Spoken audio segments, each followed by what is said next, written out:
Bienvenidos y bienvenidas a esta emisión de nuestras microentrevistas de Diálogos por la Transformación. Yo soy Renata Turrent y en esta ocasión tengo el enorme gusto de platicar con Susana Harp sobre el eje de cultura, que es el que ella ha coordinado durante estos meses de Diálogos por la Transformación. Susana, querida, ¿cómo estás? Muy bien, Renata, gracias por la invitación. No, hombre, gracias a ti. Pues primero yo quisiera preguntarte un poco sobre ti, dónde creciste, qué es lo que te acercó a la cultura, ¿por qué tu vida es alrededor de la cultura? Bueno, pues soy oaxaqueña, y yo creo que eso ya lo define todo.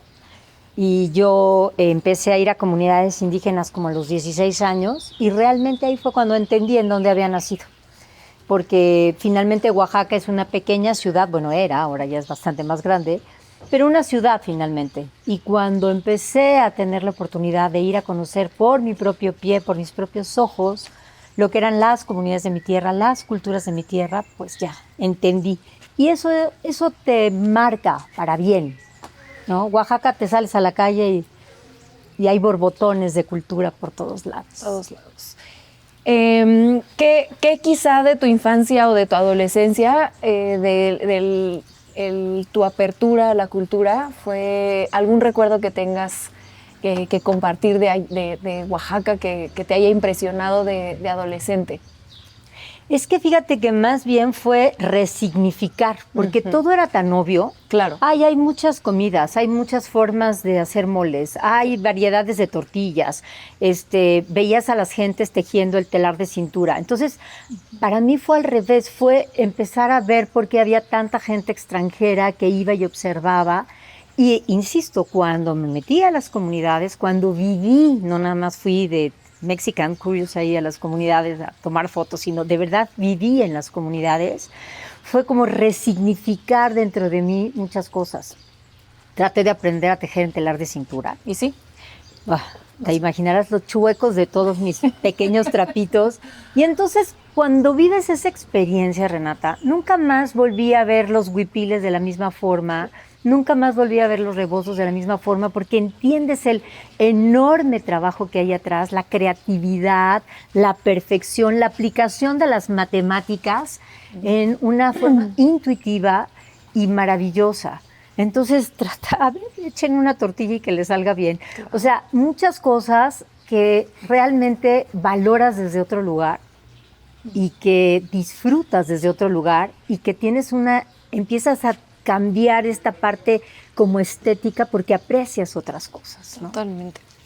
Y eso antes de que se pusiera de moda, ¿no? Porque ahora ya está... No, bueno, mucho antes. Sí. Yo era la loca de la esquina que se ponía los huipiles, imagínate, a los 19 años y... Susana, ya pasó la guelaguetza, ya quítate ese trapito. Y yo nada más me reía porque decía, bueno, pues no tienen por qué valorar lo que yo valoro. Totalmente. Y simplemente me reía. La verdad es que ni se los tomaba mal, pero bueno, entre hippie y pacheca, yo decía, pero ¿de qué hablan? Simplemente estoy portando un huipil, ¿no? Que para mí tenía un significado y lo sigue teniendo. Maravilloso, y al revés siempre lo he sentido mucha gratitud de poder tener prendas que son únicas. Claro. Que son únicas. Bueno, mira qué belleza. ¿No? De verdad que sí, son por sus manos, por su creatividad, por los simbolismos. Finalmente son casi códices portables.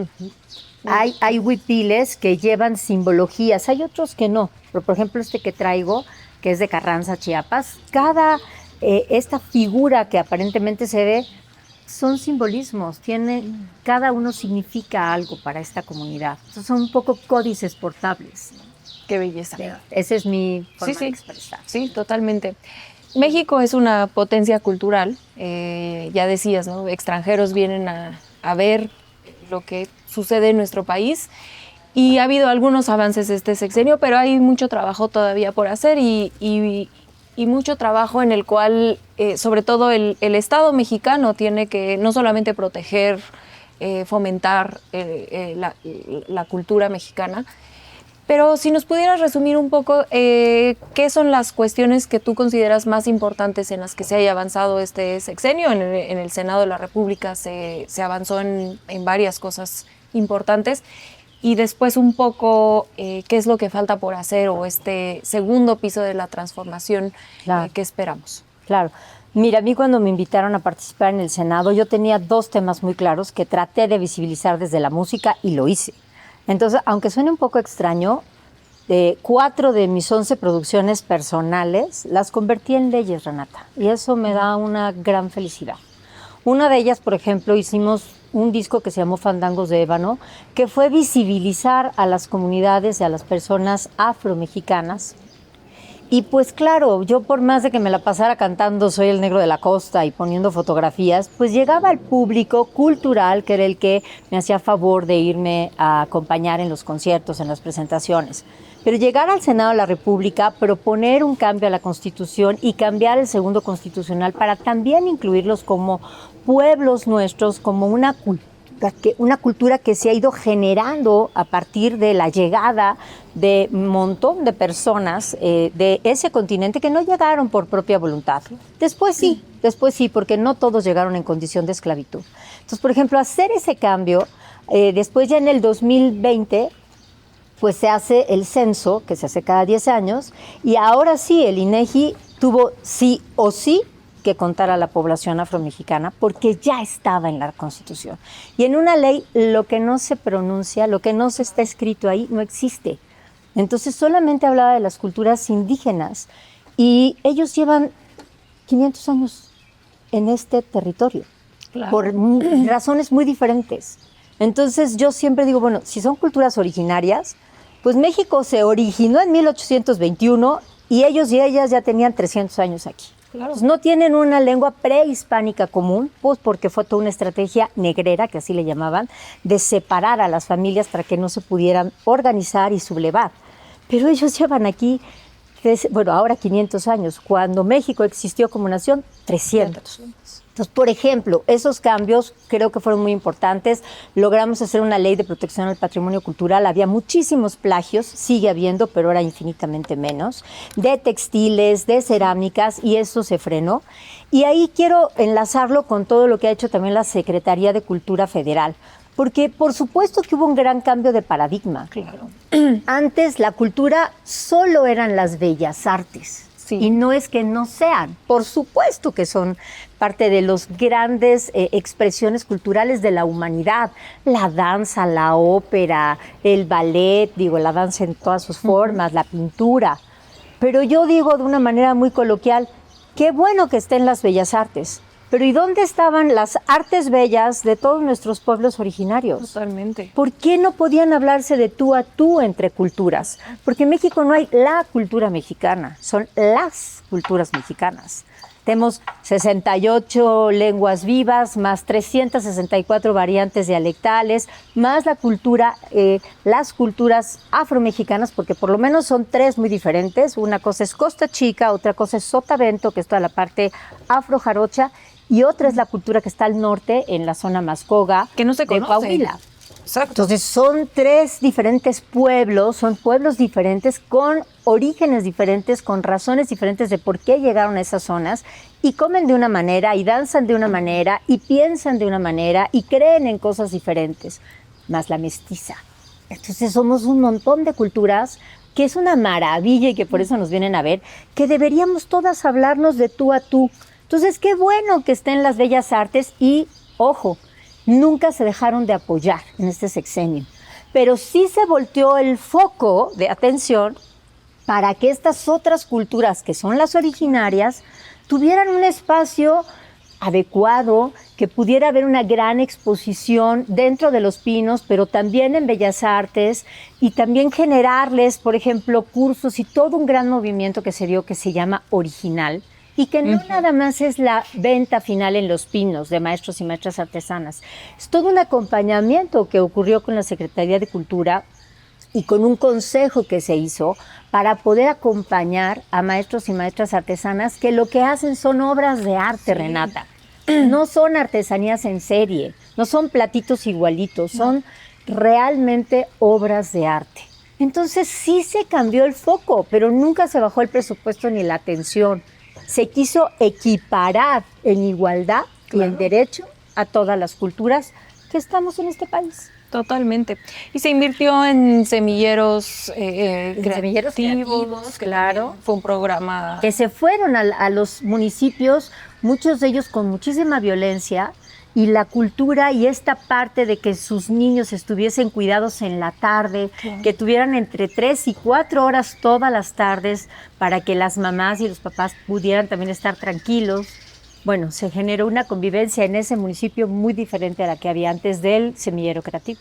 Claro, es que esa parte no se entiende como una primera fase o una construcción de un sistema de cuidados en el que no se trata de hacer nada más guarderías, se trata de tener espacios, creo yo además, pues si son culturales todavía mejor, para que los niños, las niñas y las familias también puedan repartirse esa tarea de crianza en general. Sí, ¿no? y una verdadera iniciación Claro. al arte. ¿no? Claro. Porque lo empiezas a vivir. El arte se tiene que vivir. Totalmente. El arte te tiene que conmover, ¿no? Si no, no pasa nada. No. Si lo empiezas a intelectualizar, ya empezaste mal. Es como intelectualizar un beso. Así no es. O te mueve el estómago y las mariposas, o no fue. Claro, claro. Qué padre similitud. ¿Y qué piensas hacia adelante? ¿Qué hace falta? Pues mira, ha habido un gran diálogo. Tenemos más de 25 foros Sí. que hemos hecho de diferentes formas, muchísimas mesas de trabajo y 2.324 cafecitos. Porque también he querido respetar, hay gente que no Sí. quiere ir a un foro abierto y que tiene mucho que comentar, platicar, proponer. Y entonces también hemos hecho muchas reuniones de tú a tú para escuchar a esas personas. Y ojo, la comunidad artística también, ahí nos abrimos, insisto, no nada más somos los cantantes y los bailarines y los escritores. También son los antropólogos, también son las personas que están en las bibliotecas, los bibliotecarios, también son los que llevan los archivos históricos, también son los maestros y maestras artesanas, pero ojo, también es el público. O sea, los derechos culturales son para todos los mexicanos y ya están puestos. Ahí es un derecho humano que ya se convirtió en estos derechos culturales. Y si la cultura no sirve y no le llega a toda la población mexicana, algo está mal. No es un derecho. Entonces no era nada más escuchar a los artistas en estos diálogos, era escuchar a todos y a todas, porque todos tenemos derechos culturales. Entonces tú como público también tienes un derecho a que tu hijo, tu hija o tú mismo tengas una certeza de que puedes ir a alimentarte de tu espíritu, tu corazón, de algo que alguien más está proponiendo en un escenario, ¿no? O en un libro, o en una conferencia. Totalmente. Hace poco que fuimos a comer, me explicabas algo sobre el tequila que lo hicieron amarilloso por una cuestión Para europeizar la bebida. sí, colonialista, la verdad, Bueno. y que dejarlo transparente. Cuéntanos un poco de eso y después quiero una Pues, recomendación. Los tequilas y los mezcales. Que Yo Exacto. te puedo hablar más de mezcales, Es- soy de Oaxaca. De hecho, el tequila es un mezcal. Sí. Cualquier bebida de agave es un mezcal, ¿no? Y se llama tequila porque así se llama la comunidad, es una denominación de origen y está muy bien aplicada. Pues sí, o sea, lo que pasa es que antes el mezcal era una bebida así de, ¿no? despreciada de las clases muy bajas. Sí. Y de pronto, después de que el tequila tuvo su boom, después empezó a tener una gran observancia el mezcal, ¿no? Entonces, en Oaxaca es el estado del país con más culturas vivas y con más biodiversidad. ¿Por qué? Porque nos cruza la Sierra Madre Oriental y la Occidental. Y eso hace un montón de microclimas. Entonces, en Oaxaca tenemos más de 30 agaves, de los cuales se pueden sacar diversos mezcales. Entonces, degustar a cómo sabe el agave, por ejemplo, el espadín, que es el Sí. más conocido, pero existen muchísimos más agaves y todos los otros eran llamados silvestres porque no los podíamos sembrar a voluntad, pero ya se pueden sembrar. Ya junto con la UNAM ha habido todo un acompañamiento y ahora ya se puede sembrar a voluntad otras especies, ¿no? Y el mezcal es transparente, el mezcal tendría que ser de este color. Y la otra forma, cuando ya son más amarillitos o incluso en tonos casi cafecillos, ¿no? En teoría es porque los metieron en una barrica. Ajá. Y está bien, hay gente que le gusta más dulzón, ¿no? Tomar una bebida un poco más dulzona. Pero es eso, esa parte de europeizar algo Sí. que no tendría por qué. Bueno, ese es Sí, mi sí. sentir como oaxaqueña. Si quieren un mezcal, chicos, es blanco, es transparente. Lo demás, a mí, ¿Tu lugar favorito en el mundo? ay, no me la pongas tan ¿Oaxaca? difícil. Pues sí, mi tierra es espectacular. Y un lugar especial al que recomiendas a la gente. Ahorita fuera, antes de grabar te decía, voy a ir a Oaxaca pronto y ¿a dónde me voy a comer? ¿A comer? O a No, lo que es que quieras. depende de qué antojo tienes. O sea, por ejemplo, hay un lugar súper tradicional, que hay una mujer encantadora que se llama Celia y su lugar se llama Las 15 Letras. Ella ha recibido premios ahora hace poco en Francia. Ella aprendió a cocinar en su casa, es la cocina y de su casa, ¿no? Y es maravilloso. Ahí voy a lo ir. que hace, ¿no? Entonces, si quieres saber a qué debe saber el mole negro, ve ahí, hay otros lugares, por Sí. ejemplo, ¿no? Y después vete a las variaciones que hacen otros chefs y otras propuestas, que claro que se vale. Pero para entender si estuvo buena la variación o no, primero hay que saber Original. a qué tenía que, Total, ¿no? ¿Qué tenías que haber degustado? Padrísimo. Susana, muchísimas gracias por Ay, platicarnos. Gracias. Gracias a ti.